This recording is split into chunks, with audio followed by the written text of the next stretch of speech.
রাঙামতি তীরন্দাজ ধারাবাহিকের আজকের পর্বে আপনারা দেখতে চলেছেন যে আহিরির বাবা একলব্যর বাড়িতে এসে বলে, আচ্ছা বিয়েটা আর রিসেপশনটা যদি একদিনেই হয়ে যায়, মানে আপনারা অর্ধেক দেবেন, আমাদের অর্ধেক খরচা হলে তাহলে ভালো হয়। সেই সময় একলব্যও চলে আসে। তখন প্রমিতা বলে, ও তুমি এসে গেছো, ভালো করেছো। আসলে আমরা সবাই মিলে একটা ডিসিশন নিয়েছি। দেখো, বিয়ের দিনই যদি আমরা রিসেপশনটা সেরে ফেলি তাহলে এক খরচায় সমস্ত কিছু হয়ে যাবে, আর আমাদের তো সময়টাও বেঁচে যাবে। রাঙা প্রমিতাকে বলে, তুই কী রে বলতো? মা, আরে বড় বৌদিদি এগুলো শুনলে মনে হয় হার্টফেল করে দেবে। ভেবেছিল একটু কামাবে টাকার পয়সা, কিন্তু একদিনে হয়ে গেল, তার তো আর কিছুই গেল না। প্রমিতা বলে, এই রাঙা এখন একদম এইসব কথা বলিস না, বৃন্দা যদি শুনতে পাই তাহলে কিন্তু তোকে আবার ছোট বড় কথা শোনাবে। এদিকে রাঙা সবাইকে চা দিচ্ছিল, আর ইচ্ছে করে আহিরের গায়ে রাঙা চাটা ফেলে দেয় যাতে সে তার প্ল্যানটা সাকসেস করতে পারে। আহিরি বলে, এটা কি করলে তুমি রাঙা? ইচ্ছে করে আমার গায়ে চা ফেলে দিলে কেন? রাঙা আহিরিকে বলে, না রে আহিরি দিদি, আমি বুঝতে পারিনি কিভাবে পড়ে গেলো। আচ্ছা ঠিক আছে, তোকে এইভাবে ভিজে কাপড়ে থাকতে হবে না, তুই আমার সাথে চল, আমি ঠিক করে দিচ্ছি। এরপরে আহিরি আর রাঙা তো ঘরে চলে আসে।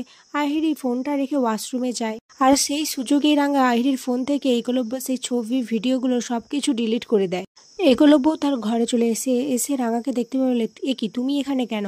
রাঙা তখন বলে, আসলে আহিরি দিদির কাপড়টা ভেজে গেছিলো, তাই আমি ওখানে নিয়ে এসেছি। আচ্ছা, এতে কি তোর সমস্যা হচ্ছে? এরই মধ্যে আহিরিও ওয়াশরুম থেকে বেরিয়ে আসে। একলব্যকে দেখে বলে, ও একলব্য, তুমি এসে গেছো। আসলে কি বলো তো, আমি না একটা জিনিস ভেবেছি, আমরা তো ইউরোপ ট্রিপ করিনি, তাই ভাবছি আমাদের হানিমুনে ইউরোপ যাব আমরা। রাঙা তখন ওদের কথার মাঝে বলে, আরে না না, তোরা তো সুইজারল্যান্ডও যেতে পারিস। এটা শুনে আইডি বলে, হ্যাঁ ভালো বলেছো রাঙা। আর এদিকে একলব্য তো রাঙার এই কথা শুনে আরও রেগে যায়। সে রাঙাকে যা নয় তাই বলে অপমান করতে থাকে। রাঙাকে কাজের লোক বলে, এতে রাঙার খুব কষ্ট হয়, তার চোখ দিয়ে জল ঝরে পড়ে। সে বলে, হ্যাঁ রে উড়ানবাবু, তুই ঠিকই বলেছিস, আমি তো কাজের লোক, আমাকে আমার সীমার মধ্যেই থাকা উচিত, আর আমি কাজের লোকের মতোই কাজ করে যাব। এদিকে একলব্যর মনেও তো খুব কষ্ট হয়, সে রাঙাকে ওইভাবে বলেছে বলে, কিন্তু তারও তো কিছু করার নেই। সে রাঙার প্রতি খুব রেগে আছে, কেন রাঙা এভাবে তাকে বলছে, কেন তাকে কষ্ট দিচ্ছে। এদিকে রাঙা তো ওখান থেকে বেরিয়ে চলে আসে, এসে সত্যজিৎ বাবুর সাথে কথা বলে।